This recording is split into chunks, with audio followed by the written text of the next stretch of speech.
narito ang kaalamang pangkalusugan.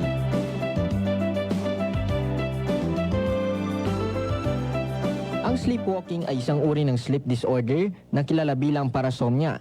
Nangyayari ang parasomnia kapag ang isang tao ay nasa transitional state sa pagitan ng pagtulog at pagpupuyat, na kung saan nagiging sanhi ng mga errors sa timing at balanse sa utak na kalaunan ay humahantong sa abnormal na pag-uugali habang natutulog. Ang mga yugtong ito ay nagaganap sa mas maagang bahagi ng gabi at ang mga stages ng sleepwalking ay karaniwang tumatagal lamang ng ilang segundo hanggang 1 oras.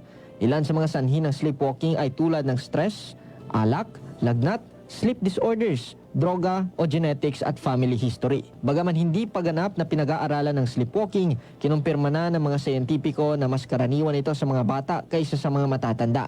Hindi naman kinakailangan ng gamot, ngunit kung napapadalas na ito, ay bisitahin ng doktor para sa maayos at tamang diagnosis, maging ang angkop na treatment plan para rito. Halim Abbas, NDBC, Bida Balita.